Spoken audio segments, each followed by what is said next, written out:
व्यक्ति जो राष्ट्रवाद का समर्थक है वो कभी देश की पॉपुलेशन को जातियों में नहीं बांटेगा। एक पोस्ट है आपकी, मुझे लगता है राम मंदिर के संदर्भ में, हे भगवान दियो वरदान बनाई मंदिर और चुराई दान। हाँ। तो आहत हो गए क्या इस? आपने मोदी जी को नकली आदमी भी कहा। बिल्कुल नकली आदमी है वो, नकली आदमी, धूर्त आदमी है वो।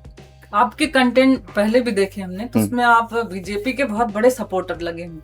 और बीजेपी को ऐसा क्या हो गया, मतलब बिल्कुल मोह भंग हो गया आपका? अच्छा, कबो ऐसा लागत है जैसे कुल टैलेंट और गोंडे माइक भगवान उतार दिए हो। गांव के भुच्चर, सही बताइए तो भुच्चर देहाती टाइप आदमी है। वीडियो तो आपके देखते रहते हैं, उसमें कुछ चीजें बड़ी यूज करते हैं आप। एक बार पांडे जी हो गए, जहरीली मेहरारू। सिस्टम में रह के कुछ करने का प्रयास है। ये नारा कुछ सुनाया लगा। किसका? सिस्टम में रह के सिस्टम सुधारेंगे। अरविंद केजरीवाल भी कह के आए। अरविंद केजरीवाल ने बाकी लोगों के भविष्य के साथ खिलवाड़ किया, उन्होंने राजनीति नहीं की। क्या ये घटना जो भारत में हुई है, भगवान प्रभु राम के मंदिर में हुई है, ये घटना वेटिकन सिटी में हो सकती है क्या इस तरीके से? ये मक्का मदीना में हो सकती है क्या? या स्वर्ण मंदिर के साथ हो सकता है? हमारे ही साथ क्यों हो रहा है? तो हम उस कैपेबिलिटी को होल्ड करके बैठे ना भाई। बंदर के हाथ में आप टाइम बॉम्ब की चाबी दे दीजिए, किसके ऊपर लगा दे क्या पता। हम उसको हैंडल कर रहे हैं, होल्ड कर रहे हैं उसको, और लंबे समय से होल्ड कर रहे हैं। हमारा इतिहास रहा है देश के साथ। उत्तर प्रदेश में 0.5% हैं क्या निषाद लोग, 0.5%। उनके पास अपना एक मंत्री है, राज्य भर है 1.25%, उनके पास अपना मंत्रालय है। मुस्लिम्स है, उनके पास अपना है, सबके पास अपना अपना है। ब्राह्मण के पास क्या है, सवर्ण के पास क्या है? ब्रजेश पाठक नहीं? अरे छोड़िए ना यार, क्या वो भी इंसान है। दिखा दीजिएगा वीडियो, हमको कोई फर्क नहीं पड़ता। स्वामी अभिमुक्तेश्वरानंद जी एक राजनैतिक व्यक्ति हैं, निज लोगों के बहुत स्तरीय व्यंग, पूरा सोच समझ के, तो कई लोगों के मन में वो बस गया है। 2027 का चुनाव आ रहा है, आपकी पार्टी का विजन क्या है उत्तर प्रदेश को लेकर? अगर आपके कंटेंट और टैलेंट में दम है और अपनी भाषा में संस्कृति का गौरव है, तो आपको आगे बढ़ने से कोई भी नहीं रोक सकता। उत्तर प्रदेश के गोंडा जिले से निकलकर हजारों दिलों पर राज करने वाले आज लाखों युवाओं का रोल मॉडल भी है, और इन्होंने हाल ही में अपनी राजनीतिक पारी भी शुरू की और राष्ट्रीय अधिकार मोर्चा में राष्ट्रीय प्रवक्ता की भूमिका भी निभा रहे हैं। इंटरनेट की दुनिया में मनोरंजन और राजनीति के क्षेत्र में अधिकारों के लिए लड़ाई लड़ने वाले प्रवीण त्रिपाठी आज हमारे साथ स्टूडियो मौजूद है, जिन्हें प्रवीण तिवारी तो कम लेकिन उत्तर प्रदेश वाले काका के नाम से ज्यादा जाना जाता है। बहुत बहुत स्वागत है आपका। नमस्कार। तो सबसे पहला सवाल तो यही है कि उत्तर प्रदेश वाले काका, ये नाम कैसे रखा आपने?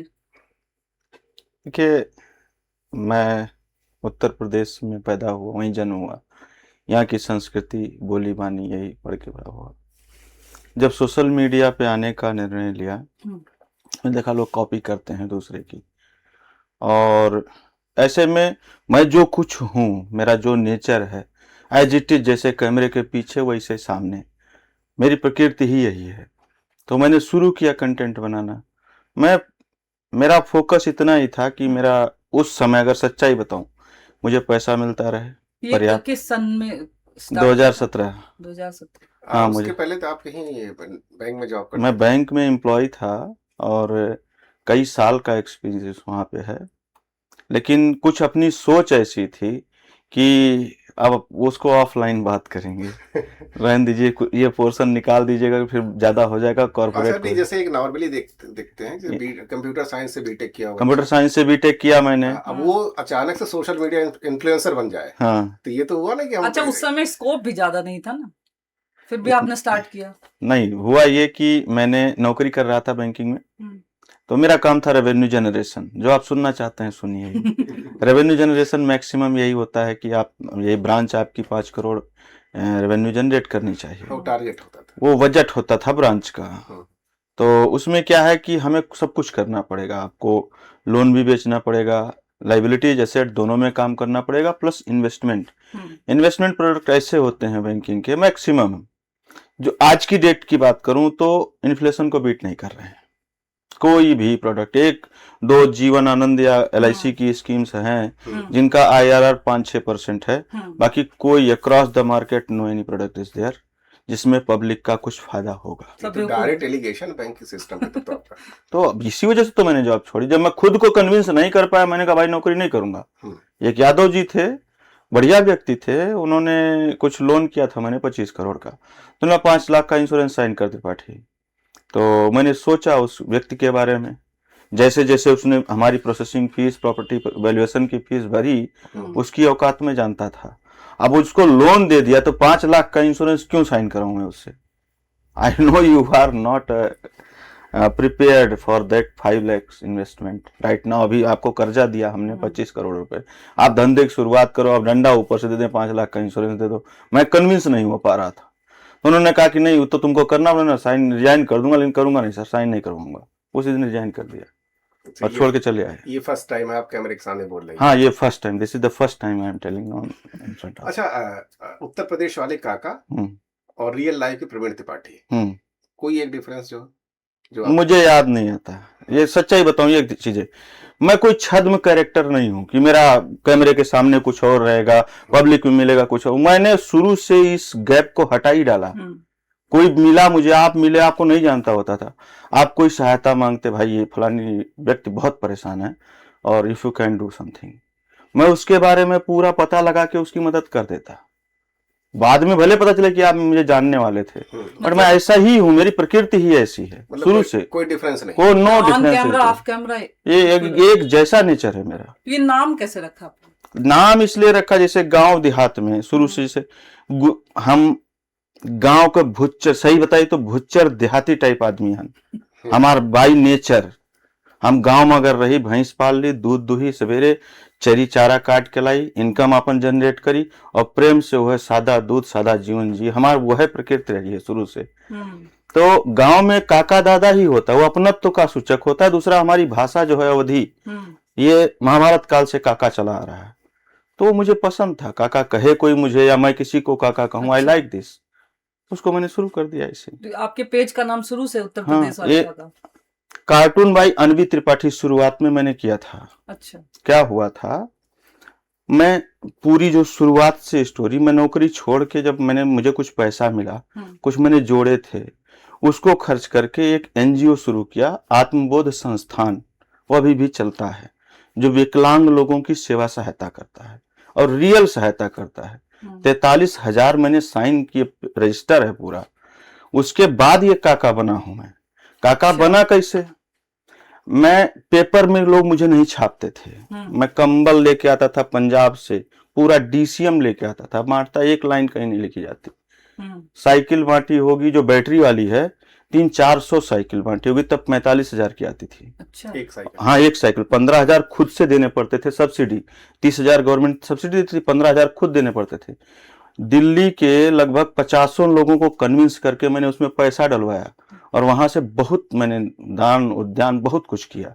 और ये थोड़े दिन नहीं किया, 18 से 18, 19, 20, 21, 22 कंटिन्यू करते रहा। फिर उसी बीच में एक घटना ऐसी हुई कि न्यूज में छपो, जैसे सबको होता है कि हम लिख रहे हैं, उसका कुछ ये डॉक्यूमेंट्री एविडेंस हो, मैं कुछ कर रहा हूं समाज के लिए, कोई तो इस चीज को आखिर रिकॉग्नाइज करे। मैं ये सोच थी, तो मैं इस तलाश में गया एक वर्मा जी के पास। वर्मा जी हैं DN चौधरी, उनका चैनल चलता है, देखिएगा तो अभी भी उस पे ललका जिज्जी का कार्टून आता होगा। अच्छा, ललका जिज्जी हम ही लोग पैदा करने वाले हैं, हम पैदा करने वाले हैं उनको। तो क्या हुआ कि हम गए तो उनसे कहा हम तुम्हारी न्यूज हमारी छाप दो ना, हमें क्या मिलेगा, पहला ही क्वेश्चन। उन्होंने कहा तुम्हें देंगे तो कुछ नहीं, लेकिन इतना पैसा कमा के तुमको दे देंगे, तुम आदमी हो जाओगे। वो सर्किल में रिपोर्टिंग करता था। उसने कहा ठीक है पंडित जी छापेंगे, पता नहीं क्या उसको भरोसा हो गया। गोंडा के बस्ती के? गोंडा का ही है, गौरा चौकी क्षेत्र। गौरा चौकी। तो उसने मेरी खबर चलानी शुरू की और मैंने एक कार्टून चैनल शुरू किया और ठेठ ये अवधि अपनी, ठेठ अवधि, देश के पंचायत। अरे अब आपसे क्या बताइए कि बनावे के तीसरे महीना 86,000 पेमेंट आया है और ओकरे बाद वो 2 लाख 2.5 लाख 2 लाख 2.5 लाख ऐसे चल रहा हर जो महीना शुरू से ही शुरू से ही। वो तो पता ये नहीं कैसे आग लग अच्छा, गई। ये चौधरी वाले पेज पे चलता था। मेरा ही पेज था वो, अच्छा, मैंने क्रिएट किया, मैंने उसमें सारी डिटेल्स कंटेंट भरी, आपके। कंटेंट मैंने उसको पूरा उसको सिखाया कैसे इस एप्लीकेशन को रन करना है, कहाँ कहाँ आवाज ब्रेक, बहुत कुछ सब कुछ ट्रेंड करके उस चैनल को शुरू किया। मैं एनजीओ चलाते रहा, वो मुझे पैसा देते रहे, 50% उनका 50%, मेरा यही था। उसके बाद जब मुझे लगा कि जैसे जो पैसा ढेर आवे लाग 2 लाख 2.5 लाख करीब मत, तो वो कुछ पैसा दियत में ओकर मना मोट होए, तो ये हम महसूस करते रहे सारे का। तो वो थोड़ा हमारे साथ गलती कर दी ना, हम नमकीन के व्यवसाय चलावत रहन। जब विकलांग लोग को इकट्ठा किए, लगभग जो हमारे जैसे 43,000 की संख्या में सभी साथ नहीं होते थे, 5-10 लोग हमको रोज घेरे रहते थे। तो वो कहें कि कुछ करो ना काका, कुछ ऐसा करो जिससे हम लोग भी कमाए खाएं। तो हमने 40 किलो पर डे नमकीन के हिसाब की एक फैक्ट्री खोल दी, छोटी सी। अच्छा। एक कड़ाह रख के, फिर वो देखते देखते 2 टन हो गई पर डे के हिसाब से। तो वो नमकीनिया बहुत ज्यादा हुए, 2 टन प्रोडक्शन था पर डे का। तो बर्मा बोला हमको भी थोड़ी नमकीन दीजिए काम करते समय, उसको भी हम बेचा करेंगे। तो उसको हम 40 कुंटल नमकीन दिए, और उसने मुझसे 10 रुपए पर केजी का मार्जिन कमाया दबा के, जो हम नहीं कमा पा रहे थे। तो जब हमारे सामने ये चीज उजागर हुआ, उन्होंने पेज को एक्सेस किया, अकाउंट नंबर अपना डाला, बंद कर दिया। अब उनका तो गर्दन ही कट गई। 1.5 साल वो भटके हैं। उसके बाद हमने वो उत्तर प्रदेश वाले काका नाम से इस कार्टून चैनल की शुरुआत की, और उनका पेज उनको दिया। अच्छा, तो जो ये काका को जैसे हम देख रहे हैं, हाँ। तो काका कैसे ने कऊ घाटे के पानी पी। अरे बहुत झेला है हमने। अगर मैंने एक गलती नहीं की होती, यूट्यूब भी साथ में शुरू किया होता और उस पर भी बराबर ध्यान दिया होता, तब तक मैं कई करोड़ों छाप चुका होता। लेकिन यूट्यूब को मैंने कभी महत्व तो नहीं दिया, सीरियसली नहीं लिया, कभी लिया ही नहीं सीरियसली। तो शुरुआती दिनों में व्यूज कमाते रहे होंगे, किस फॉलोअर्स पे? कम रहे होंगे फेसबुक पे। फेसबुक पे या फेसबुक पे क्या था, मैं किस्मत सबकी साथ देती है। सपने देखिए, बहुत बड़ी ना तो टीम थी, ना बहुत बड़ा मेरे पास संसाधन था, एक छोटा सा कैमरा था और सपने थे। यही लेके मैंने 2D एनिमेशन शुरू किया था। एक एक्सपेरिमेंट था। एक्सपेरिमेंट इसलिए कहूंगा क्योंकि लोकल जो लैंग्वेज है, जो आम जनमानस बोलता है, उसमें उसी कंटेंट को देना अपने क्षेत्र के लिए नया एक्सपेरिमेंट था। उस समय था नहीं। कंप्यूटर की नॉलेज यहाँ काम आई। हाँ, यहाँ काम आई। मैंने उसको शुरू किया, वो आग की तरह वायरल हुआ, एक बैग। और फिर वो कुछ दिन तक हमारी मोनोपोली रही उस क्षेत्र में। तो बहुत पैसा मैंने बनाया उससे। मतलब आपको व्यूअर्स की बहुत प्रॉब्लम कभी रही ही नहीं। दिक्कत ही नहीं रही। नहीं, नए जो कंटेंट क्रिएटर आते हैं उनके सामने सबसे बड़ी समस्या चैलेंज यही आता है। अब चैलेंज की बात अगर कोई कहता है कि मैंने कोई चैलेंज फेस नहीं किया, तो वो झूठ बोलता है। सच्चाई यही है। जब आप 3 घंटे 2 घंटे लगा के कंटेंट में तमाम अपना इनपुट दे के, टाइम इन्वेस्ट करके, उसमें संसाधन लगा के बनाएंगे और लोग नहीं देखेंगे, तो कष्ट तो होता है, ऐसा नहीं कहूँगा। लेकिन अगर लोगों की जो सफलता के माने लाइक और व्यूज नहीं होते हैं, और खुद की संतुष्टि भी होती है, सबसे बड़ी बात सेटिस्फेक्शन कितना मिला, मैसेज कितना जा रहा है, क्या मैसेज आप कन्वे कर रहे हैं, उस मैसेज का कुछ इम्पैक्ट हो रहा है कि नहीं हो रहा है, वो चीज ज्यादा मायने रखती है। तो अगर कोई भी नया क्रिएटर है, वो अपने कंटेंट पे फोकस करे ज्यादा से ज्यादा, वो एल्गोरिदम में फिट होगा ही होगा, आज नहीं तो कल वो होना पड़ेगा। आप कोई तो कंटेंट ऐसा आपका पड़ेगा जिसका शुरुआत का 30 सेकंड ऐसा होगा कि आदमी स्किप ही ना कर पाए। ये आपको देखना होगा। यही देखने की चीज होती है कि हम कंटेंट पब्लिक में डाल रहे हैं, तो शुरुआत का 30 सेकंड ऐसा डालेंगे कि अगर किसी ने उस पर ध्यान दे दिया, वो उसको छोड़ के नहीं जा सकता। अब जो दौर चल रहा है, वो जियो टैगिंग का दौर चल रहा है। आमों के भी नाम हो रहे हैं, कहीं गोभी उगाई जा रही तो उसको भी जियो टैग कर दिया जा रहा है। और हमारी ये बोली है जो 200-300-400 किलोमीटर के अंतराल बोली जा रही है, इसमें देश के पवित्रतम ग्रंथ रामायण लिखा गया है, श्री रामचरितमानस अवधि में लिखा गया है। इतने अच्छे अच्छे संत हमारे यहाँ हुए, हमारी इतनी प्यारी बोली है, हम उससे शर्म करेंगे तो फिर लोग जानेंगे कैसे कि हम कहाँ से आए, क्या बोलते हैं। नई पीढ़ियों में ये दिक्कत कैसे लोग अरे नई पीढ़ी देखिए, समझदार लोगों की बात करिए, जो अपनी संस्कृति में उसको महत्व देते हैं। जैसे मेरी पहचान है उत्तर प्रदेश की, मैं उत्तर प्रदेश का हूँ, उत्तर प्रदेश में अयोध्या का हूँ, अयोध्या की भाषा क्या है, संस्कृति क्या है, क्या खाते हैं, क्या पहनते हैं, कैसे समाज एक दूसरे से कम्युनिकेट करता है, ये चीजें तो हमारे लिए फक्र का विषय है ना। बिल्कुल। इसको सबको समझना चाहिए, समझना पड़ेगा। अगर नहीं समझेंगे तो विलुप्त हो जाएंगे। अच्छा, कबो कबो ऐसा लागत है जैसे कुल टैलेंट और गोंडे माइक भगवान उतार दिए हो, जैसे शुभांकर मिश्रा हो गए, ओझा सर हो गए, हाँ, फिर आपको जब देखते सुनते हो अवधि भाषा में, तो हाँ। ऐसे लागत भगवान वही लायक पटकी नहीं सबका कि ला गोंडे तो सब नहीं, लाउडो गोंडा जो सुनते रहो। अपना क्षेत्र है, हर चीज में ये जो है संपन्न रहा है। ज्ञान से भी संपन्न रहा है, धन से भी संपन्न रहा है, अच्छे अच्छे लोग हुए हैं। अदम गोंडवी जैसे महान साहित्यकार भी हुए हैं अपने इसी क्षेत्र में। और इधर आप जाएंगे तरफगंज साइड में, तो कई सारे ऋषि मुनि हुए। गोनार्द नाम था ना इसका, अवध क्षेत्र से सटा हुआ था।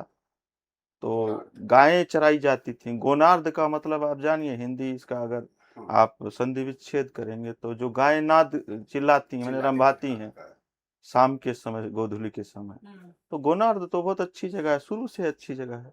यहाँ अच्छी अच्छी विभूतियों का होना कोई बहुत बड़ी बात नहीं है, कॉमन सी बात है गोंडा के लिए। नहीं, गोंडा से निकलकर काफी नाम किया लोगों ने। गोंडा से देखो, जैसे हम लोग एक देखते बात कही आपसे, हाँ, नाम होम और सन्नाम होम, दोनों में बड़ा फर्क है। फर्क है। ठीक है, नहीं तो क्यों? आप तो सरनाम में आवत ही ना। नहीं नहीं, हम सन्नाम ये में नहीं। कुख्यात और विख्यात वाली बात है। कुख्यात और विख्यात वाला जैसे जो ना, नाम हम सन्नाम, तो ये मानी तो आप विख्यात में आवत ही। नहीं ना, ये मेरे ना कहो। हम बहुत प्राकृतिक न्याय आपने सुना होगा शब्द, एक नेचुरल जस्टिस, होता है। उसको मानने वाला व्यक्ति हूँ। हम्म, किसी के साथ गलत नहीं कर सकता, किसी को नाजायज तंग नहीं कर सकता, लेकिन अगर गलती से मुझे छेड़ दिया तो फिर चाहे आपको साक्षात परमात्मा ही है, जहां तक मेरी शक्ति चलेगी वहां तक दौड़ाऊंगा। ये मेरा नेचर है, प्रकृति है। मैं जितना सॉफ्ट हूँ उतना ही हार्ड भी हूँ। अच्छा, वीडियो जब आप बनाते हैं नए नए मुद्दों पे, उसमें कुछ लोग ट्रोल करने भी आते होंगे, देखिए क्या उसको होता है, कैसे मैनेज करते हैं? क्या होता है, मैं किसी कम्युनिटी को अगर आप टारगेट नहीं करिएगा अपने कंटेंट में, किसी पर्टिकुलर कम्युनिटी को, वायरल होने के जो हैक्स होते हैं उन पे अगर काम नहीं करिएगा, तो आपकी ऐसी स्थितियों का सामना कम से कम करना पड़ेगा। अगर आप लाइमलाइट में बने रहने के लिए उटपटांग बयान देंगे, किसी कम्युनिटी के खिलाफ देंगे, जैसे कुछ लोग हैं सोसाइटी में कि जब देखते हैं कि हमारा नाम कहीं छप नहीं रहा तो वो आके एक उटपटांग सा ऐसे अतरंगा सा बयान दे देंगे, कोई रामायण को लेके बोल देंगे, हनुमान जी के विषय में बोल देंगे, स्वामी प्रसाद मौर्य वाले लोग। तो वो सब तो हैक है नहीं, अपना तो नेचुरल काम है ना। जैसे हमने देखा, सोचा, किसी बारे में थिंक आउट किया, ऑफिस में बैठे थे, निकले, किसी चीज पे नजर पड़ी, मेरे मुद्दे सड़क के किनारे से, चाय की दुकान से, आम आदमी की चर्चा से निकलते हैं। मैं मीडिया कर्मी नहीं हूँ, मैं एक सामान्य नागरिक हूँ, मतदाता हूँ। और कंटेंट क्रिएशन की जहां तक बात, मेरा जो पैसा कमाने का ये उद्देश्य नहीं है, बेसिक नहीं है, कभी नहीं था, अब भी नहीं है। मेरा है कि सोसाइटी को कुछ प्रोडक्टिव करके दिया जाए, जिसको आज के 10 साल बाद भी लोग देखें तो वो ये लगे कि ये बेकार नहीं था। जिसने भी बोला बेकार नहीं बोला था। कुछ काम अगर इस पे हम चले होते तो शायद हमारा ये फायदा हो गया होता। मैं इस एम पे काम कर रहा हूँ। कम्युनिटी के पक्ष में बोलिए तो ठीक है, विपक्ष में, पक्ष में भी बात करिए तब भी ट्रोलिंग हो जाती है। नहीं, देखिए क्या होता है कि कुछ लोगों का काम ही यही है। जैसे आप है, मान लीजिए आपका चेहरा प्रचारित हो गया, अब किसी भी मायने से हो गया, वो बहुत रगड़ रहे हैं, महीनों से उन्होंने संकट झेल रखे हैं, कोई उनकी क्लिप वीडियो वायरल नहीं हो रहा है, तो आपका नाम लेके ही वायरल हो जाएंगे। मेरे बारे में कई सारे, राम किशुन कोहली है, सर्च करिएगा, मेरा नाम ले लेके ससुरा वायरल हो गया। और एक दो हैं मुझको बुरा भला कह के वायरल हो गए, और तो भैया हो। अच्छा, इतना सुनने के बाद तो सबके मन में ये है काका कितना कमा लेते होंगे सोशल मीडिया। हाँ ये क्वेश्चन था। क्या हुआ कि 2000 पिछले साल 23 नवंबर की शायद तिथि रही होगी, गोंडा में कुछ विवाद हो गया। उसके पहले मैं 2D एनिमेशन से ही काम करता था, 2D एनिमेशन ही मेरा फील्ड था। वीडियो बनाया, चला, पैसा कमाया, खत्म। 2-3 पेज हैं अलग अलग, 2-3 चैनल भी हैं। फिर मेरे पास ऑडियंस ठीक ठाक थी, मैंने जा रहा था ऑफिस, टीवी में खबर चल रही थी, गोंडा में कोई भवानी वीर शुक्ला जी हैं, नाम अगर नाम सुना है, नाम हाँ सुना नाम सुना होगा आपने, ब्लॉक प्रमुख है। अभी प्रतिनिधि कुछ हैं। प्रोग्राम भी हुआ था उनके यहाँ। हाँ राजन महाराज आए थे। तो टीवी में खबर चल रही थी कि उनकी एक दो बेटे जमीन में बैठे हुए थे, उनकी पत्नी बैठी हुई थी, सर से खून बह रहा था। तो मेरे जिले की बात थी, तो मैंने खबर देखी तो रुक गया, सुना उसको, इनके बेटों को किसी ने मारा है। तो मुझे तत्काल घनश्याम शुक्ला की याद आई, इमीडिएट यही कि ऐसे ही तो ये तो पुरानी प्रथा हो गई है, किसी को तो इस पे स्टैंड लेना पड़ेगा, किसी को तो बोलना चाहिए। मैं ऑडियंस लेके क्या करूंगा, मैं पैसा तो कमा रहा हूँ, मेरा पैकेज ठीक ठाक है, और भी पैसे के माध्यम मैंने बना लिए हैं, पैसा ही हर चीज नहीं है। बैग रखा लौट आया, 3 वीडियो बनाया, सिर्फ 3 वीडियो, और 3 वीडियो डाल के चला गया ऑफिस, लौट के आया तो 9 लाख लोगों ने देखा उस पर तमाम सारी प्रतिक्रिया। दूसरा वीडियो डाला, फिर वो 3-4 घंटे में उसको कई लाख लोगों ने देखा, उस पर भी ये पूरा जो मैटर था ये क्षत्रिय बनाम ब्राह्मण का हो गया, पूरे इस मंडल में हो गया उसी 3 क्लिप से, और मेरा चेहरा बुरी तरीके से प्रचारित हो गया। जो ही वो फोन करने लगे मेरे पास कि जो है आप बाभन ठाकुर के पैसा कमाना ही बचा है तुम्हारे पास, और तो मैंने क्या किया, इस पेज को डिमोनेटाइज कर दिया, और सामने आएगा भाई पैसा एक नहीं कमा रहा हूँ मैं, इस पेज से मैं कमाऊंगा आज के बाद। लेकिन मेरी कम्युनिटी को किसी ने भी बिना मतलब किसी तरीके से भी प्रताड़ित किया तो वो नाच नाचूंगा जो तुमने कभी देखी नहीं होगी। इसलिए किसी को छेड़ना मेरे जिले जवार में तो वो सोच समझ के छेड़ना, खासकर ब्राह्मण को। तब से मैं पैसा इससे नहीं कमाता, मतलब अच्छा। वीडियो व्यूज या एंगेजमेंट से। डोनेशन मुझे अच्छी मिलती है, मेरे किसी किसी वीडियो में QR कोड लगा होता है, तो डेली मुझे 5-4 हजार रुपए मिल जाते हैं उससे।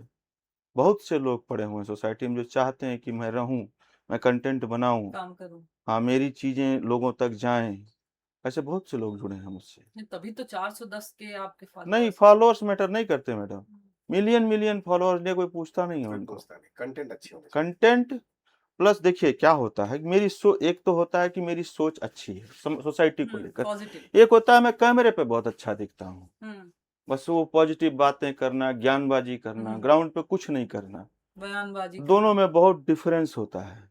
तो मेरा क्या है कि मैं जो जैसा यहाँ हूँ वैसे ही सोसाइटी में हूँ। मैं एक साथ की विधायक लेवल की बात कर रहा हूँ अपने ही इधर के, वो उनके राजनीति में कोई जुड़ा हो वो लाके डोनेशन दे दे, 1 रुपया कोई फेसबुक पे नहीं देगा किसी को। जो बहुत विश्वास उन्होंने कमाया, हाँ, तभी देगा। बहुत सारे लोगों के सामने ये विश्वास प्रकट किया, पैदा किया कि नहीं मैं सही आदमी हूँ, मैं लोगों की मदद कर दूंगा, और उसको कर भी रहा हूँ, तब लोग लाखों रुपए देते हैं। 6 घंटे लगता है लड़की की शादी करने में। अच्छा, कभी कभी अवध ओझा सर पढ़ाते हैं तो वो मस्खरे ही करते हैं, और ये गोंडा वाली भाषा में। अवध ओझा एज ए टीचर आपको कैसे लगते हैं? देखिए जब तक वो टीचर थे, अध्यापक थे, पढ़ा रहे थे, तब तक एक टीचर के तौर पर उनकी छवि बहुत अच्छी थी, मेरी नज़र में अच्छी थी। फिर उन्होंने अचानक अरविंद केजरीवाल की आइडियोलॉजी को सपोर्ट करके उनकी पार्टी में जाके जो चुनाव लड़ने का ये बनाया, वहां से एक टीचर के तौर पे तो उनकी छवि खत्म हो गई, और एक राजनीतिज्ञ के तौर पर अगर उन्हें केजरीवाल ही मिला तो मुझे उनकी सोच को लेके थोड़ा उनसे फिर बाद में गलती अपनी मानी भी तो इन्होंने। किसने मानी? अवध ओझा ने कहा कि राजनीति में दोबारा नहीं, नहीं कुछ आऊंगा। इमेज तो उनकी डाउन हुई थी। बहुत ज्यादा डाउन हुई थी, बहुत ज्यादा डाउन तो हुई बाद थी। में कहा भी अब राजनीति मेरे बस की बात नहीं है, मैं नहीं आऊंगा।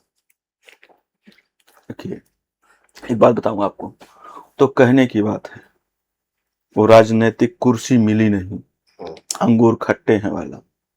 बाकी हकीकत तो आप भी जानते हैं, मैं भी जानता हूँ। आखिर लड़ा था तो जीतने के लिए ही। किस लिए लड़ा था? What is the reason behind? समझने की बात बताइए। आप जैसे कंटेंट जो क्रिएट करते हैं, व्यंग, आपकी भाषा में इतनी मर्यादा रहती है। जैसे आजकल देखते हैं लोग फूहड़ गाने बड़े भोजपुरी अवधि में, बहुत अजीब सा लगता है, लेकिन आप बहुत अच्छे से वर्ड उसमें चुनते हैं, तो वो कैसे कर लेते हैं? शब्दकोश होता है, डबल मीनिंग नहीं इससे होता, सबसे बड़ी चीज तो डबल मीनिंग यूज नहीं होती। शब्दकोश होता है मैडम, कई चीजों को कहने के अलग अलग रास्ते होते हैं, अलग अलग तरीके होते हैं। अगर किसी को हंसाने के लिए मुझे किसी दूसरे की गरिमा को ठेस पहुंचाना पड़े तो what kind of content creator I am? तो फिर कैसा कंटेंट क्रिएटर और कैसी कला? भोड़ापन ही दिखाना है, जैसे नग्नता की या गाली गलौज की एक सीमा तो है, 100 गालियां बनी होंगी, 150 गालियां बनी होंगी। मेरे 9000 वीडियो सोशल मीडिया पे हैं। मैं किसी चीज बंधा नहीं हुआ हूँ कि मैं बुरा भला उल्टा पलटा उठ पटांग वीडियो बना। मैंने एक अपना ऐसा निशे तैयार किया है जो हर व्यक्ति को कनेक्ट करता है। वो कृषक हो, वो गरीब हो, वो पूंजीपति हो, वो छात्र हो, वो राजनीतिज्ञ हो, हर एक के काम की कॉमेडी में बना रहा हूँ। कॉमेडी भी बना रहा हूँ, मैसेज भी डाल रहा हूँ। वीडियो तो आपके देखते रहते हैं, उसमें कुछ चीजें बड़ी यूज करते हैं आप। एक बार पांडे जी हो गए, जहरीली मेहरारू और दिल जले आशिक। ये क्या जब मैंने कैरेक्टर है जो क्या वास्तव में कि मतलब ये काल्पनिक है? आप देखिए, जैसे कहानी बना रहे हैं हम, तो रोज रोज हमको नया नाम नहीं मिलेगा। तो हम क्या करते थे, पहले गांव में ही शूटिंग कर अपना वीडियो रिकॉर्ड करते थे, वॉइस ओवर करते थे। तो वोटर लिस्ट उठा लेते थे।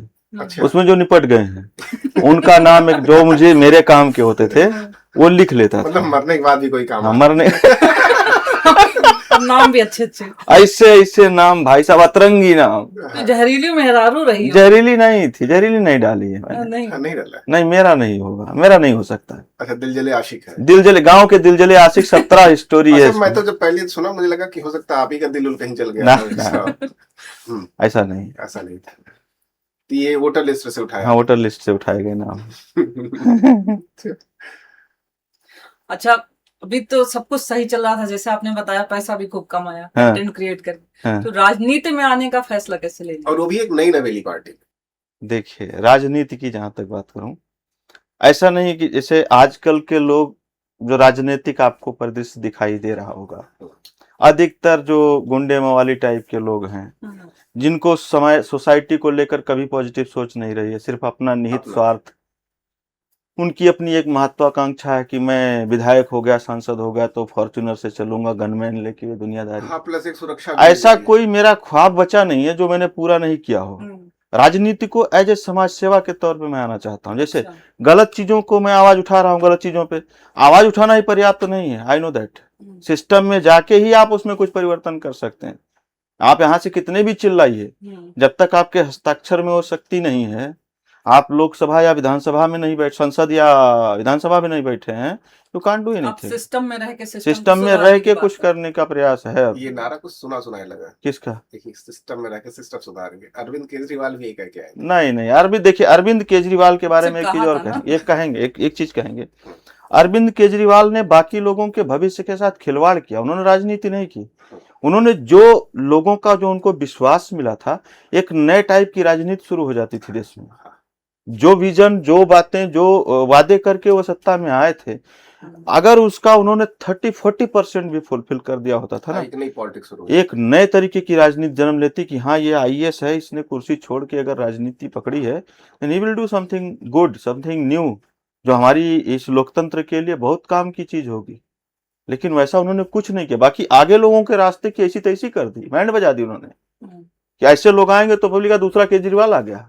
अब जब तक कोई व्यक्ति ऐसा नहीं खड़ा होता है जो पढ़ा लिखा है, कभी शासन प्रशासन में रहा है, उसने लंबा अपना संघर्ष नौकरी पाने के लिए संघर्ष किया, और फिर संघर्ष को छोड़ के उसने नौकरी के चलते उसने नौकरी छोड़ दी, राजनीति में आया कि ठीक है, मैं सिस्टम में रह के सिस्टम में परिवर्तन करूंगा, और वो खुद वो चयनित होकर किसी कुर्सी पे बैठ के उस जो उन्होंने किया रहता फैला उसको समेटेगा, तभी दोबारा रास्ता खुलेगा।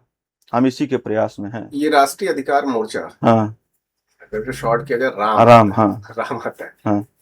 तो ये इसका गठन अचानक हुआ कि यूजीसी का मुद्दा उसमें आया कि बूस्ट अप कर गया, तब वो नहीं? क्या होता है, जैसे आप या मैं या कोई भी व्यक्ति लोगों को, बहुत लंबे मास लोगों को किसी भी तरीके से कन्विंस करके किसी कुर्सी पे बैठ जाता है, सबके विश्वास को लेके वो बैठता है, और वहां जाने के बाद उस विश्वास पे खरा न उतर के वो तमाम सारी अड़चन पैदा कर दे रहा है।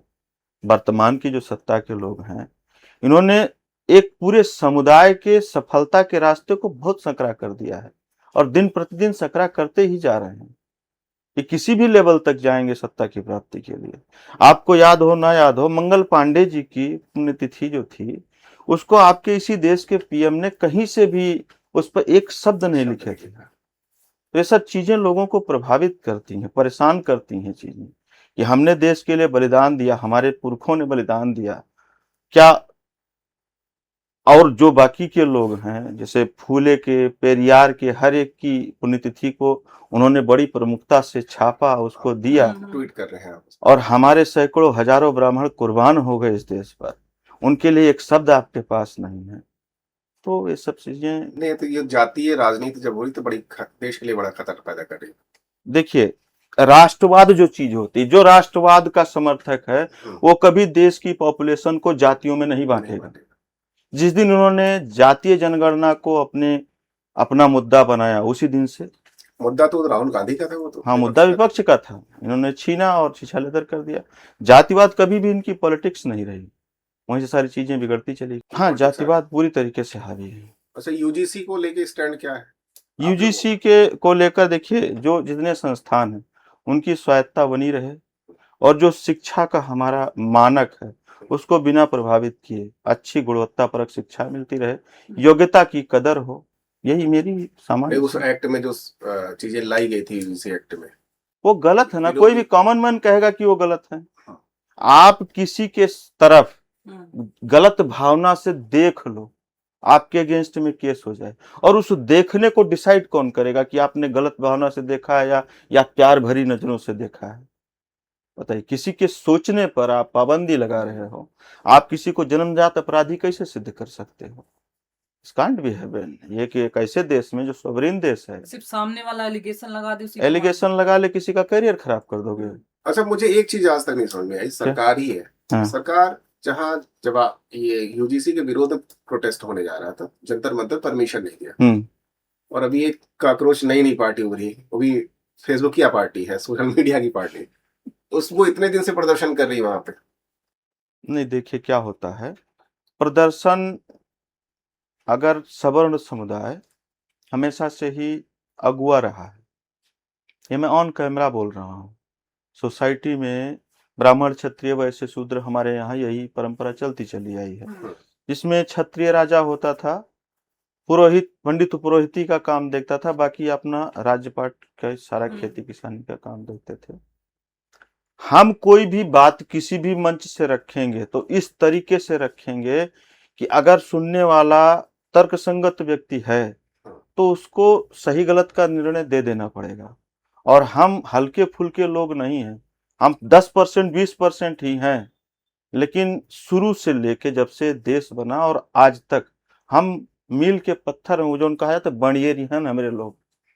ये भारतीय देश, भारतीय संस्कृति, यहाँ की सभ्यता, यहाँ की पॉलिटिक्स, यहाँ का जितना भी ये क्या बोलते हैं ब्यूरोक्रेसी, हर एक की हम लोग बणियर के न्यू हैं, बहुत मजबूत पत्थर हैं। जातीय दम्भता नजर ऐसा लगा, जातीय दम्भता दिखाई पड़ी किसमें? आप में? मेरी बात में? पार्टी मतलब ये जो उदाहरण आप दे रहे हैं, हाँ, ऐसा तो लगता है ये जातीय दम्भता नहीं? नहीं, जातीय दम्भता की बात में नहीं कह रहा हूं।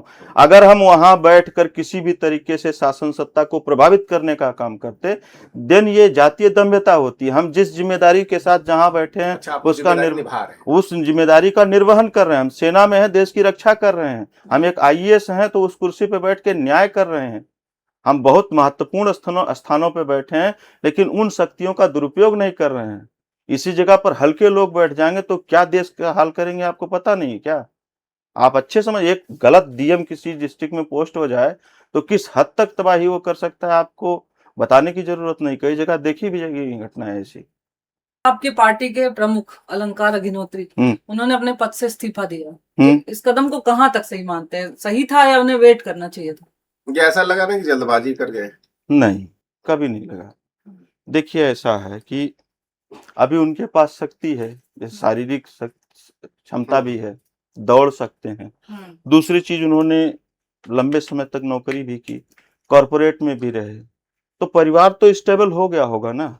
उनके पास कुछ परिवर्तन करने का समय है और उन्होंने सटीक समय पे सटीक निर्णय ले लिया, जल्दबाजी नहीं है। भारतीय राजनीति में ये राम पार्टी आपकी कहां तक देखते हैं इसका भविष्य? नाम बड़ा अच्छा, शॉर्ट नाम बड़ा अच्छा उसका। देखिए, ऐसा है कि भविष्य किसी भी राजनीतिक दल का के भविष्य का एक वर्ग विशेष को लेकर आप चल रहे हैं ना? देखिए, नहीं, वर्ग विशेष को लेकर नहीं चल रहे, सबको लेकर चल रहे हैं। समान अवसर और सम्मान, और किसी की उपेक्षा न की जाए। समान अवसर के लिए तो फिर अनुच्छेद 14 भी बदलना पड़ेगा फिर आप। नहीं, देखिए, अरे मेरी बात सुनिए, संविधान बदलना बहुत बड़ी चीज हो गई। सम्मान के साथ समान अवसर मिले, किसी की उपेक्षा ना हो। जैसे हमारी उपेक्षा सिर्फ इसलिए ना हो कि हम सवर्ण हैं भाई, हम भी वोटर हैं इस देश के। जैसे सभी लोग एक वोट डालते हैं वैसे हम वोट डाल रहे हैं, और कम्युनिटी में कंट्रीब्यूट भी बढ़िया कर रहे हैं, हम टैक्स भी बढ़िया पे कर रहे हैं। 30% सिलेबस में स्लैब में बहुत लोग हैं इस देश के। मैक्सिमम जितना भी टैक्स दिया जाता है देश में, बाइफरकेट करके कभी देखिए कितना परसेंटेज है हमारा। तो यही तो मुद्दा अखिलेश यादव और राहुल गांधी उठाते हैं कि टॉप मोस्ट जो है वहां पे जनरल वो सब कुछ समझ बैठे हुए हैं, ओबीसी एससी कोई है ही नहीं। तो हम उस कैपेबिलिटी को होल्ड करके बैठे ना भाई। बंदर के हाथ में आप टाइम बॉम्ब की चाबी दे दीजिए, किसके ऊपर लगा दे क्या पता। हम उसको हैंडल कर रहे हैं, होल्ड कर रहे हैं उसको, और लंबे समय से होल्ड कर रहे हैं। हमारा इतिहास रहा है देश के साथ। वो लोग तो वहां भी आरक्षण देने की बात कर रहे हैं। कौन आरक्षण देने की बात कर रहे हैं? अब देखिए ऐसा है, आरक्षण पे मेरा स्टैंड कुछ अलग है। आरक्षण पे इतना बोलूंगा कि कमजोरों को रिजर्वेशन मिलना चाहिए। कमजोरों को? हाँ, कमजोर जो हैं उन्हें रिजर्वेशन मिलना चाहिए, किसी भी वर्ग का। हाँ, किसी भी वर्ग का हो, उनको किसी भी तरीके से, जैसे जो चीजें जिन्हें नहीं प्राप्त हैं उन्हें मौका मिलना ही चाहिए। ये प्राकृतिक न्याय है, नेचुरल जस्टिस जिसको बोलते हैं। वो पीछे रह गए तो उन्हें आगे आने का चांस होना चाहिए, मैं उसके खिलाफ नहीं हूँ। अच्छा, इसी से मिलता जुलता एक सवाल राजनीति को लेकर। जैसे कुछ सीटें हैं, जैसे रावर्ट्सगंज जो मुझे पता है वो एसटी सीट है शायद, लेकिन रिजर्वेशन की बात जब आती है तो वहाँ पे एक ही परिवार बार बार सांसद बनता है, विधायक बनता है। ऐसे रिजर्वेशन का फायदा क्या है फिर, जब एक ही परिवार की तरफ? देखिए सरकार एक आपने लिखा पढ़ा होगा कई जगह पर बोर्ड पे, वो लिखा था वो छोड़ो, क्या सब्सिडी छोड़ो, सब्सिडी छोड़ो। इसको जागरूकता के साथ एक मैसेज फैलाने की जरूरत है सोसाइटी में कि जो सफल हो गए, एक लेवल को प्राप्त कर चुके हैं, वो अब रिजर्वेशन को छोड़ के किसी अपने भाई बंधु को उसमें आगे आने दें। जब जागरूक होकर इस अभियान को बाइज्जत समझाते हुए चलाया जाएगा तो लोग इतने बेवकूफ नहीं है, दे विल। हाँ, आपने एक व्यंग लिखा था, उम्र दराज मांग कर लाए थे 4 दिन, 2 यूजीसी में कट गए, 2 एससी एसटी में, और अंत में बड़े बेआबरू होकर निकलेंगे संसद से। किस पर कटाक्ष किया था? वो तो साफ है ना, हम देख ही रहे हैं। सत्ताधीन जो सत्ता में पार्टी है उसी के लिए है। व्यंग भी बड़ा खोज के लाते हैं। नहीं, व्यंग देखिए ऐसा है, मेरा व्यंग इसलिए रहता है कि जिससे लोग सोचने पे मजबूर हो जाएं। तो गाली तो हम दे नहीं सकते हैं, और एक लेवल से नीचे भी हम नहीं जा सकते, अपने लेवल को मेंटेन भी करके रख के चलना है। तो कुछ ऐसा ढूंढ के इस तरीके से, इस हिसाब से जनता के सामने रखा जाए कि वो सोचने के लिए मजबूर हो, इन्हें कहा है तो कुछ तो इसमें है, तो इसलिए मैं व्यंग लिखता हूँ। एक पोस्ट है आपकी, मुझे लगता है राम मंदिर के संदर्भ में, हे भगवान दियो वरदान, बनाई मंदिर और चुराई दान। हाँ, तो आहत हो गए क्या इस राम मंदिर की चोरी से? मुझे बहुत कष्ट हुआ है, बहुत अपार कष्ट हुआ है। राम मंदिर जिस दिन ये था उद्घाटन, उस दिन मैं रो रहा था, यहाँ घूम रहा था अयोध्या की सड़कों पे। कई लोग ऐसे बहुत रोया मैं। अभी भी मैं जब मंदिर जाता हूँ, भगवान राम की मूर्ति के सामने होता हूँ, तो मैं कम से कम आधा घंटा रोता हूँ वहां खड़े, आंखों से आंसू आ जाते हैं अपने आप। उसमें ना मुझे किसी चीज, अब की बार आया हूँ मैं, 2 बार जा चुका हूँ राम मंदिर। अच्छा, मुझे देख के दुख होता है कि जिस राम ने इतना बड़ा आदर्श स्थापित किया हो, एक कितना बड़ा बलिदान, कितना बड़ा त्याग उन्होंने किया हो, और उनके साथ साला रुपए के लिए लोग इस तरीके की बदतमीजी कर रहे हैं, ये तो बेहूदगी है। मंदिर, मेरा मानना है, मंदिर जाइए आप अपनी आस्था के लिए, दर्शन के लिए और प्रसाद के लिए, हिसाब किताब के लिए मंदिर मत जाइए। क्योंकि जिसका वो मंदिर है, उनकी ऑडिट रिपोर्ट जो होती है वो कभी लेट नहीं होती। एक सांस लेने का आपको फालतू समय नहीं मिलेगा जिस दिन टाइम पूरा हो गया। खट से गिरे कहाँ 35। अच्छा, अनुराग ओझा कौन, जिसको आप रोस्ट करते रहते? रोस्ट नहीं करते थे, 2 बार रोस्ट किया है। हाँ, अनुराग ओझा लिखा आपने, आज दूसरी बार तो उसका रोस्ट करे। असल में क्या था, अनुराग ओझा जी एक गुमटी वाले के लड़के हैं, जगह जमीन कुछ नहीं है। अच्छा, ब्राह्मण हैं, अपना ये सब करके पैसा ऐसा कमाते हैं, हकीकत यह है। तो एक लेवल तक मैं झेल सकता हूँ, नॉट बियॉन्ड दैट लेवल। आप कोई भी हो, कितने भी गरीब हो या कितने भी अमीर हो, मेरी अगर जो कसौटी में जिस हिसाब से जिंदगी जी रहा हूँ उस लेवल से बहुत ज्यादा नीचे जाओगे तो फिर आप कोई भी हो, वो रगड़ने में तो देर नहीं लगते हैं। एक बार इन्होंने कहा कि भीमराव अंबेडकर की मृत्यु पर 180 देशों ने झंडा झुका दिया। तो भाई साहब उस टाइम तक 60-70 देश भी तो रजिस्टर्ड नहीं थे, 180 देश कहाँ ये से? उनकी समस्या नहीं है। हाँ, ये सोशल मीडिया पे एक वर्ग विशेष है, कॉपी पेस्ट वो कॉपी पेस्ट वाले जो चलते हैं। तो ये मुझे बहुत बुरा लगा कि भाई तुम अगर पत्रकार हो, सोशल मीडिया इन्फ्लुएंसर हो, तो कम से कम भ्रांतियां तो मत फैलाओ, हाँ, तथ्यों को सही रखें। तथ्य सहित आ पाओ। तो उस पर मैंने इनको रगड़ा। दूसरी बार एक ये मुहम्मदन जो रिलीजन है, मजहब है, मजहब को बहुत खूबसूरत बता रहे थे, बहुत ही खूबसूरत, की मतलब इससे खूबसूरत कोई मजहब नहीं है, ऐसा करके वीडियो बना रहे थे। तो जिस खूबसूरत मजहब को मानने वाले लोगों ने पूरे विश्व, पूरे इस ग्लोब पे जितनी भी मानव जाति है, सबको मतलब क्या किस हद तक दहशत फैला दी थी। तैमूरलंग का इतिहास पढ़िए आप, गोरी का इतिहास, गजनबी का इतिहास, ये औरंगजेब का इतिहास पढ़िए ना। इतिहास को उन्होंने क्या, उस मजहब के मानने वालों ने इस दुनिया को सिवा दहशतगर्दी के, लोगों की हत्या के क्या दिया है, और उसको आप खूबसूरत बता रहे हो। तो तुम साले ब्राह्मण होके क्या कर रहे हो? आराम से जाओ, टोपी पहनो, मौलाना से मिलो और वो कलमा पढ़ के बन जाओ प्रेम से, फिर तुम उसके करो गुणगान, हमको कोई दिक्कत नहीं है। लेकिन बीइंग ए ब्राह्मण अगर तुम उठपटांग इस तरीके की बात, जानो उस चीज को, गलत क्या है सही क्या है सोच के बोलो। 2027 का चुनाव आ रहा है, आपकी पार्टी का विजन क्या है उत्तर प्रदेश को लेकर? हम देखिए, ऐसा है कि हमारी पार्टी का भविष्य, हम लोगों का भविष्य जनता, राजनीति में किसी भी राजनीतिक दल या किसी भी राजनीतिक व्यक्ति का भविष्य जनता तय करती है। अगर हमारे तय करने से कुछ हो जाता है, हमारे कहने से कुछ हो जाता है, हम सरकार बनाने जा रहे हैं, हम कहते हैं हम सरकार बनाने जा रहे हैं, हम तो इस प्रयास में हैं कि हमारी जो कम्युनिटी है, जिसको सवर्ण बोला जा रहा है, जिसके अंदर अगर पूरा ओवरऑल ले लिया जाए तो 43% आबादी आती है, हम तो उनके प्रतिनिधित्व की बात कर रहे हैं। उत्तर प्रदेश में 0.5% है क्या, निषाद लोग 0.5%, उनके पास अपना एक मंत्री है। राज्य भर है 1.25%, उनके पास अपना मंत्रालय है। मुस्लिम्स है, उनके पास अपना है, सबके पास अपना अपना है। ब्राह्मण के पास क्या है, सवर्ण के पास क्या है? ब्रजेश पाठक नहीं?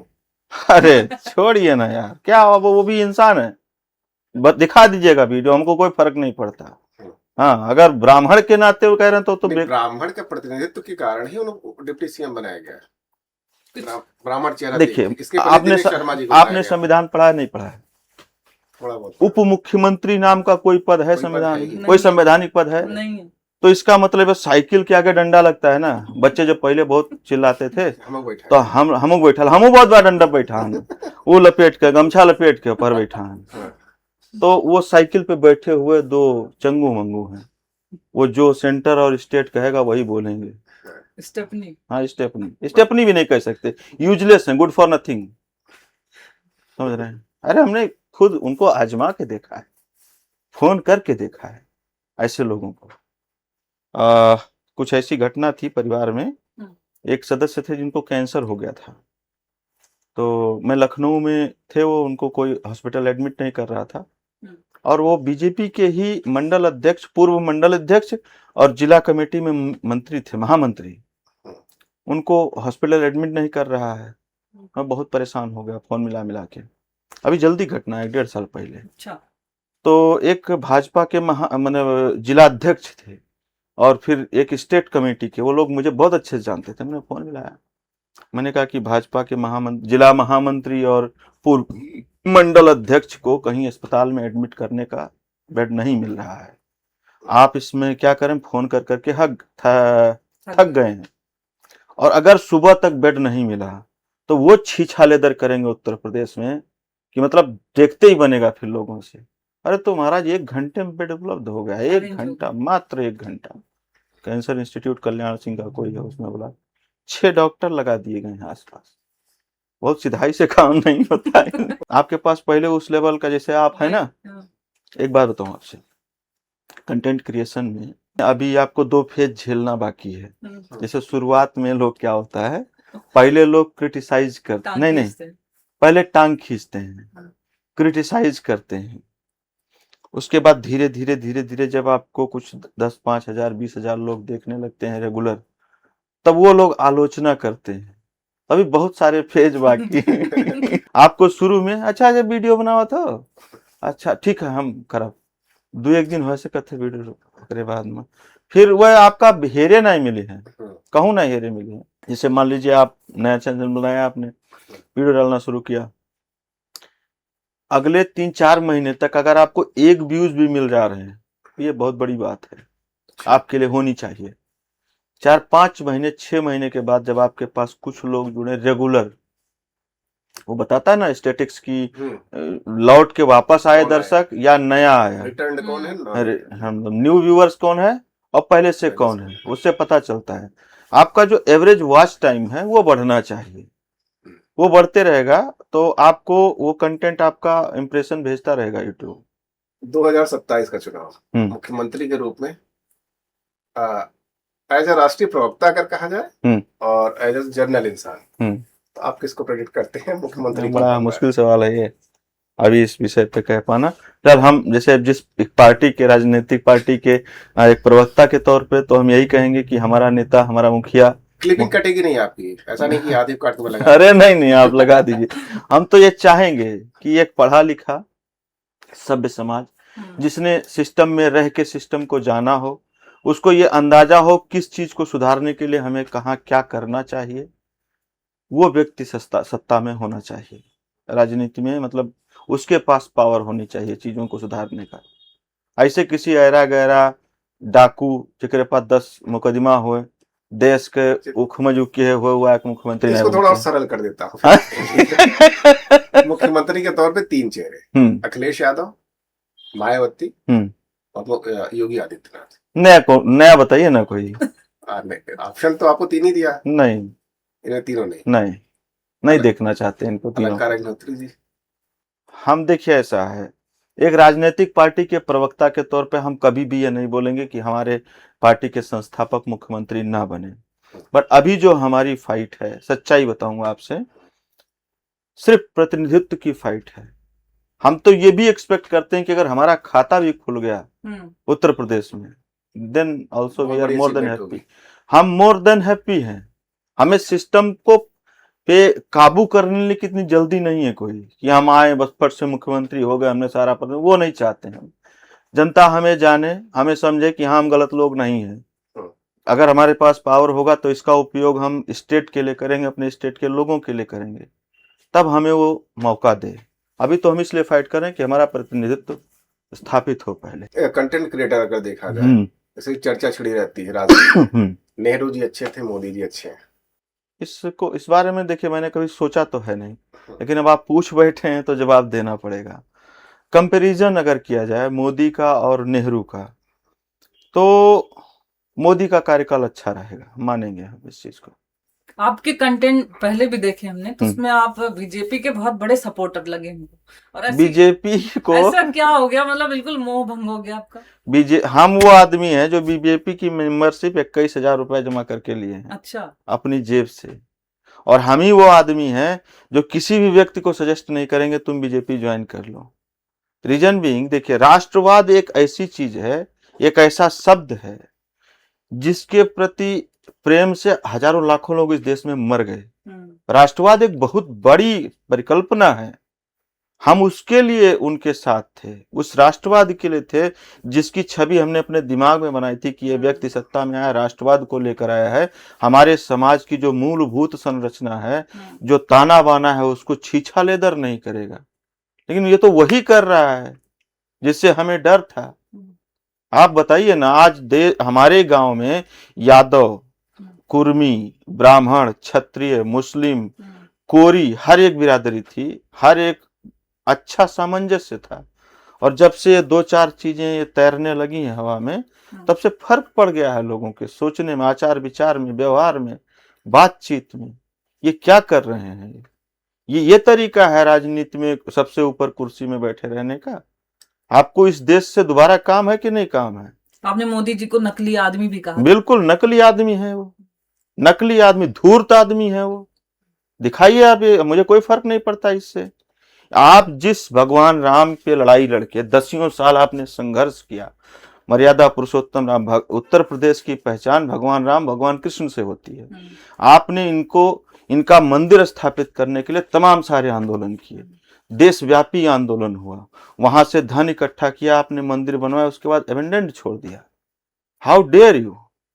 आपने करोड़ों लोगों की आस्था से जो मंदिर निर्मित हुआ था, आप विश्वास नहीं कीजिएगा, ये 2000 के पहले की घटना है। एक नारा चला था देश में कि प्रति व्यक्ति ₹1.25 डोनेट करे और राम मंदिर में उसके नाम की ईंटें लगे।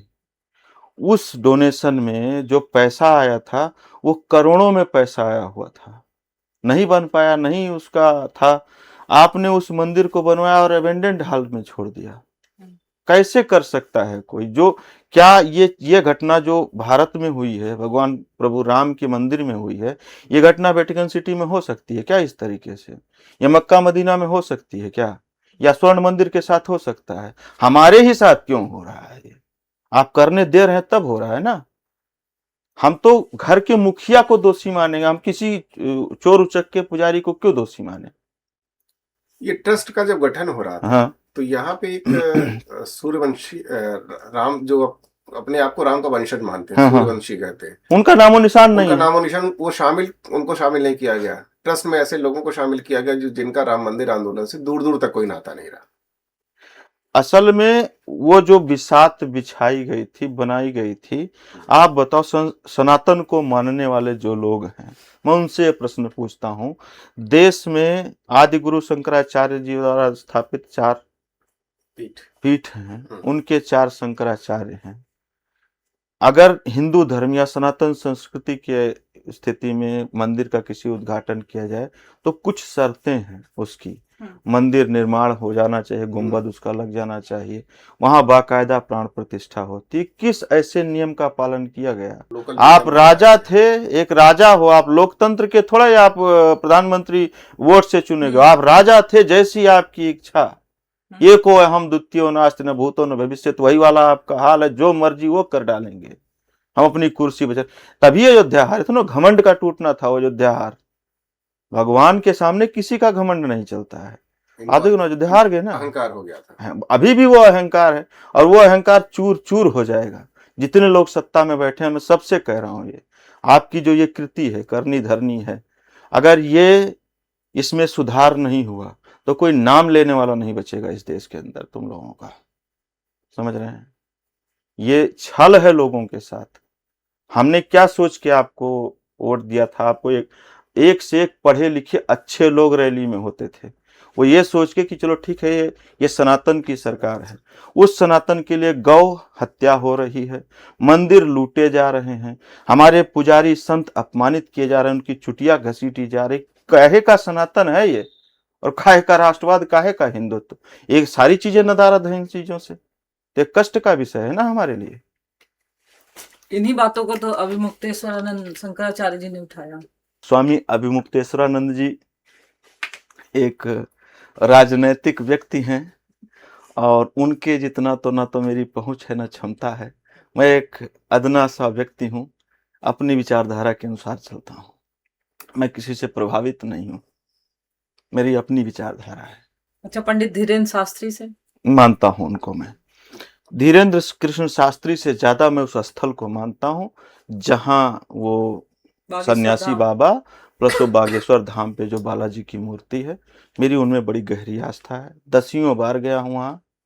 और धीरेन्द्र कृष्ण शास्त्री को इसलिए मानता हूं कि एक 27-28 साल के लड़के ने एक गांव से उठ के, जहां शुद्ध खपरेल भी नहीं था, मैं गया हूं उस जगह पे, देखा जब कोई नहीं था वहां पर, तब मैं गया था। रुकने का तक जगह नहीं होती थी, खपरेल भी नहीं था शुद्ध। आज वहाँ 10,000 करोड़ के पूरे सिस्टम बने हुए हैं, कैंसर हॉस्पिटल बना हुआ है, वहाँ एक पूरा कॉलोनी डेवलप हो गई, गौशाला डेवलप हो गई, करोड़ों अरबों का खर्चा। वो कैसे आया? धीरेन्द्र कृष्ण शास्त्री की जबान पे माता सरस्वती विद्यमान है सीधे। लेकिन विनय कटियार तो कहते चोर है। कौन विनय कटियार? विनय कटियार के बारे में बहुत ज्यादा मैं बोलना नहीं चाहता हूँ, क्योंकि क्रोध बहुत है उनके लिए मेरे मन में। क्रोध इसलिए है कि आप राम मंदिर आंदोलन में एक अतरंगा नाम कटियार लेकर आए, उसके बिना पर जो कुछ चंदा वंदा इकट्ठा हुआ उसमें आपका भाई नाम था तो हिस्सा रहा होगा, उस हिस्से को लेके आप एक बार राज्यसभा तक पहुंचे। उसके बाद आपका जो मानसिक स्थिति और आपका बोलने का ढंग, आपकी क्वालिटी, वो अफोर्ड नहीं कर पाया राज्यसभा, दोबारा आपको कभी मौका नहीं मिला। तो आप हाईलाइट होने के लिए एक 29 साल के लड़के का सहारा ले रहे हैं। इससे बड़ी नीचता क्या हो सकती है? आप एक बुजुर्ग व्यक्ति हैं, राजनीति में है, शुरू से राम मंदिर आंदोलन में रहे, कम से कम कोई बात बोलने से पहले अपनी गरिमा का तो ध्यान रखो जी। क्या धूप धूप में बाल सफेद हो गए हैं उनके? बुजुर्ग व्यक्ति है ना। तो उस हिसाब से आपका किसी को साला चोर बोल रहे हो, व्हाट इज दिस?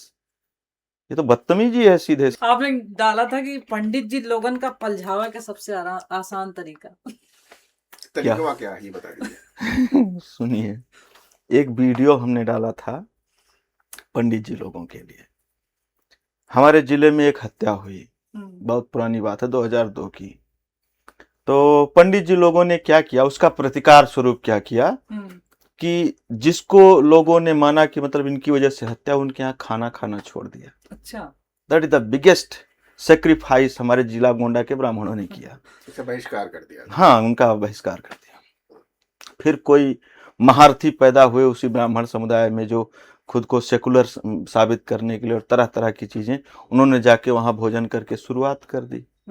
उससे कोई फर्क नहीं पड़ा, किसी के ऊपर कोई फर्क नहीं पड़ा। दोबारा से फिर वही पंडित जी कूटे गए जब, तो मुझे बड़ा, मैं आहत हुआ, क्योंकि अपनी कम्युनिटी जो है, मैं ब्राह्मण हूँ और इसको फक्र से गर्व से कहता हूँ कि मैं ब्राह्मण हूँ, क्योंकि मैं ब्राह्मण धर्म में, ब्राह्मण जो हमारा जो उस कर्म में ब्राह्मण, धर्म में ब्राह्मण और आदतों में भी मैं ब्राह्मण हूँ, ठीक है। इसलिए मुझे उस पर बड़ा गर्व है। तो जब हमारी कम्युनिटी का किसी के ऊपर अत्याचार होता है तो कष्ट होता है। उस कष्ट को देखा मैंने, तो मैंने विचार व्यक्त किए, और उसकी पहली ही लाइन थी, पंडित जी लोग पाए लागी। और ये साला ऐसा वायरल हुआ मीडिया में कि मतलब पूरे इस मंडल के बच्चे बच्चे को याद हो गया हो। मेरा इतना स्तरीय व्यंग मैंने इस पे किया था पंडित जी लोगों के, बहुत स्तरीय व्यंग, पूरा सोच समझ के। तो कई लोगों के मन में वो बस गया। तो ब्राह्मण लोगों की जो सबसे बड़ी कमी होती, क्षणे रुष्टा क्षणे तुष्टा, ये आदत होती है। क्यों पंडित जी पहले कैली समाज में 10 लोगन के बीच में बस गल के गोबर हो गई, तो वो है व्यंग के तौर के।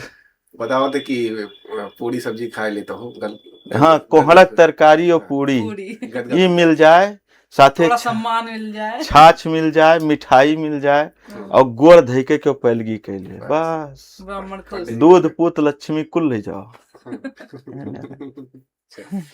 अच्छा, आपने बेटियों का विवाह भी करवाया इसी अपने प्लेटफॉर्म के जरिए, आपने पैसा जनरेट कराया। इतना मतलब आपके ऊपर विश्वास हमने देखा, लोगों ने इतना दिया, आपको कहना पड़ा कि भैया आप रुक ही जाओ? नहीं, तो ये हर शादी में कहना पड़ता है। क्या हुआ, मैं सोशल मीडिया पे काम करते रहा तो विकलांग लोगों की सहायता करता था। फिर मेरे पास एक सैनिक का फोन आया, भूतपूर्व सैनिक थे, अच्छे पद पे थे। तो यहाँ चित्रकूट के पास कहीं एमपी बॉर्डर के पास किसी डकैत की हत्या पुलिस ने एनकाउंटर कर दिया था।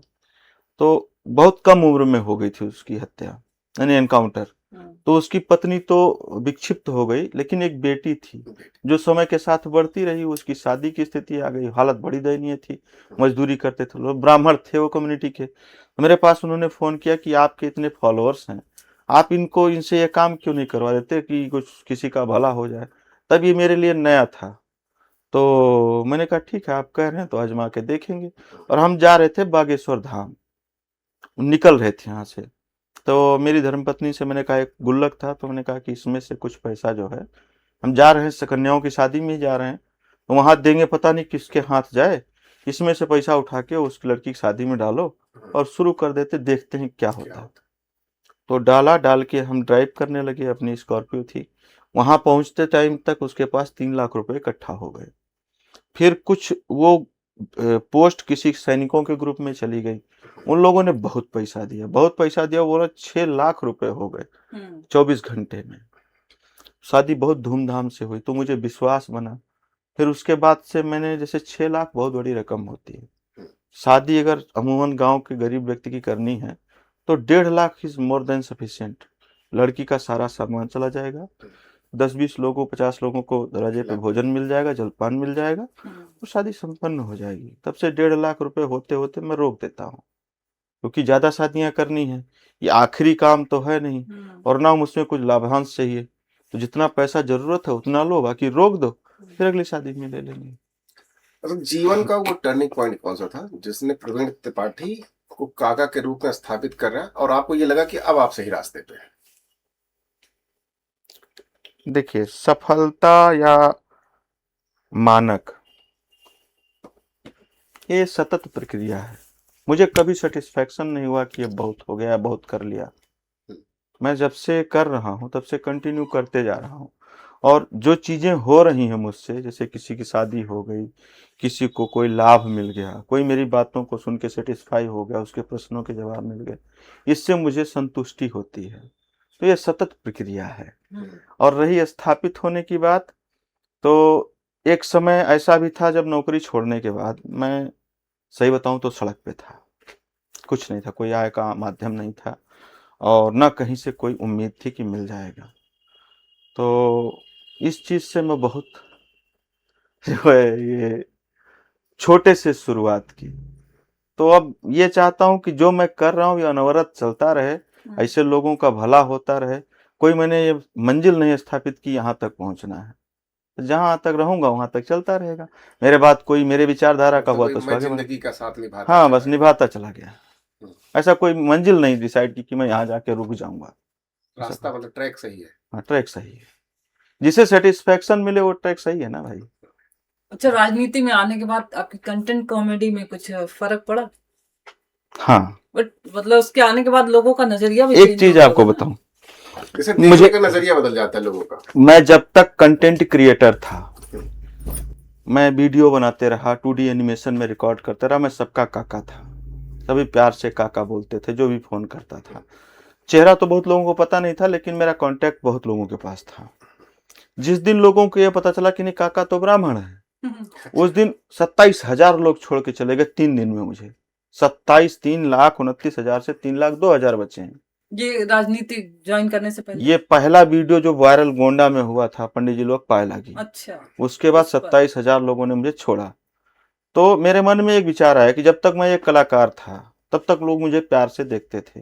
जिस दिन मैं ब्राह्मण हो गया उस दिन 27,000 छोटी मोटी संख्या नहीं होती, लार्ज नंबर इन लोगों ने मुझे छोड़ दिया। तो मैं ब्राह्मण होके ही क्यों ना रहूं भाई, क्यों मैं जाऊं किसी पछड़े में पढ़ने में। कलाकार की भी जाति देख लिया। हाँ, जब कलाकार की भी जाति आप देख रहे हो तो मैं ब्राह्मण होके ही क्यों ना बनाऊं। फिर मैं उसी दिन से वैसे उसी ट्रैक पे चल रहा हूँ, गियर चेंज कर दिया थोड़ा सा। नहीं, पहले मैं सबको लेके वीडियो बनाता था। मतलब ब्राह्मण बन के ही चीजों को आगे बढ़ाना है। पहले तो हिंदुस्तानी हूँ, भारतीय हूँ, उसके बाद मैं ब्राह्मण हूँ, मतदाता हूँ, फिर कंटेंट क्रिएटर हूँ। वैसे मेरे लिए अच्छा है कि मैं आगे वाला काट दूंगा, हिंदुस्तानी वाला काट दूं। भारतीय हूँ, उसके बाद ब्राह्मण हूँ, ऐसे ही है। अच्छा, हमने भाभी जी के लिए बहुत लिखा है, मेहरारू से गुस्सा ना हो। देखिए क्या पहाड़ से ढकेल देंगे। नहीं, देखिए पत्नी के विषय में मेरा शुरू से कॉन्सेप्ट बड़ा क्लियर रहा है। मैं हनुमान जी का भक्त था, तो कई जगह लिखा है एक नारी ब्रह्मचारी रहना चाहिए व्यक्ति को। तो मेरी शादी एक लव कम अरेंज मैरिज टाइप हुई थी। अच्छा। पड़ोस में ही घर है, नोक झोंक हमारी उनकी चलती रहती है और हमारे उनके संबंध बड़े अच्छे हैं, बहुत अच्छे हैं। कभी ये ऑन कैमरा कह रहे हैं? ऑन कैमरा हमेशा रियल लाइफ सच में, रियल भी है, रियल लाइफ में मुझे भी। लगा हो सकता है वो अब आप खुद इससे इमेजिन करिए, मैं पुणे में रहता हूँ, she is here managing everything. उनको लगा भाभी से डर वो के पढ़ी बोल रहे लिखी हैं, बहुत पढ़ी लिखी हैं और समझदार लेडी मुझे लगा हैं। कैमरे को डर दिखा नहीं, वो सब केवल मजाक है, हंसी मस्करी है, ह्यूमर बनाए रखने के लिए। देखिए लोग क्या था कि जब बुजुर्ग जो हस्बैंड वाइफ होते हैं, अभी भी आप उनको देखिए कहीं बुजुर्ग हस्बैंड वाइफ हो जो एक निश्चित बड़ी लंबी उम्र जी हो, 70-75 साल की हो, वो आपस में प्यार से कैसे एक दूसरे के साथ सहयोग से जिंदगी जीते हैं, वहां तक सोचने की क्षमता खत्म हो गई ना। बहुत लोग तुरंत डिसीजन लेने लगे। जो जेनजी और जनरेशन वाला बांटा गया है, अब के लोग तो तत्काल डिसीजन वाले हो गए हैं। हम इसको मार डालेंगे। पहले हम तलाक का कोई ऑप्शन ही नहीं होता था, अब तो तलाक छोड़िए सीधे जान ले लेते हैं। तलाक हमारा शब्द नहीं है, ना हमारी डिक्शनरी शब्दकोश में नहीं है, नहीं है, बिल्कुल नहीं। सनातन संस्कृति के शब्दकोश में तलाक कहीं नहीं है। तो हमारा तो ये संस्कृति भी नहीं रही है। अब कोर्ट आए, चीजों की परिभाषाएं बदली, तो वो सब होने लगा। बाकी जो अब हो रहा है हत्या पति पत्नी की, वो त्वरित डिसीजन या त्वरित क्रोध को न काबू कर पाने, तो बेवकूफी है एक तरीके की। ऐसा नहीं होना चाहिए, बहुत ही गलत हो रहा है, बहुत ही ज्यादा गलत हो रहा है। आपको नहीं पसंद है, जैसे दो लोग हैं पति पत्नी, आपको एक दूसरे का साथ नहीं पसंद है, तो इसका लीगल वे है ना, पेपर साइन करो, अपने रास्ते तुम, अपने रास्ते तुम। किसी की जान ही ले लो, ये क्या म्यूचुअल अंडरस्टैंडिंग से आप अलग हो जाओ, ये किसी की जान ही ले लोगे क्या? अच्छा, राजनीति पे फिर से आते हैं एक बार। राष्ट्रीय अधिकार मोर्चा उत्तर प्रदेश की कितनी विधानसभा सीटों पे? देखिए, अभी शुरुआती दौर है आपका, फिर भी एक आइडिया एक आपने अपना बनाया होगा कि हाँ, तैयारी तो चल रही होगी ना? तैयारी हमारी चल रही है। हमारे पास जो मेंबरशिप है वो कई लाख हो गई, करोड़ पहुंचने वाली, कितने लोग मेंबर बन गए। हमारी जो वेबसाइट थी वो जिस दिन लॉन्च हुई थी उसके शायद 20वें या 30वें दिन पहली बार क्रैश हुई थी। अच्छा। उसके बाद फिर दूसरी बार क्रैश हुई, 18,10,000 जिस दिन हुए थे उस दिन क्रैश कर गई थी। हमारे पास लोग जुड़ रहे हैं। देखिए अब क्या है, जागरूकता का माहौल चल रहा है। कांग्रेस ने 70 साल राज किया, तब ये मीडिया का दौर नहीं था। उस समय जब लिखा जाता था उसको लोग पढ़ते थे, वो भी जितना सही लिखा जाता था उतना ही पढ़ते थे। अब क्या है, जैसा है वैसे ही जनता के सामने प्रस्तुत हो जा रहा है। इसलिए 70 साल तो कहीं ख्वाब में भी ना सोचे ये लोग जो सत्ता में है। अगर सुधार नहीं किए तो 70 नहीं 17 साल भी मुश्किल हो जाएंगे। बाकी रही हमारी सत्ता में आने की बात, तो हम एक्सपेक्ट करते हैं कि हमको सिर्फ विधानसभा तक पहुंचने का मौका दिया जाए। हम सत्ता के मेरे कुर्सी पाने के लिए प्रयासरत नहीं है। हम सवर्णों की एक बहुत बड़ी पार्टी, 0 में भी खुश हैं और 100 में भी खुश हैं। वो जनता की मर्जी है जो हमें दे दे। चलिए, आप आए, आपके राजनीतिक भविष्य की शुभकामनाएं आपको बहुत बहुत। जी। ईश्वर करे कि आप लोग आगे बढ़ें और समाज को नई दिशा प्रदान करें। ऐसे प्रयास तो यही है। सभी को नमस्कार, आपको भी नमस्कार।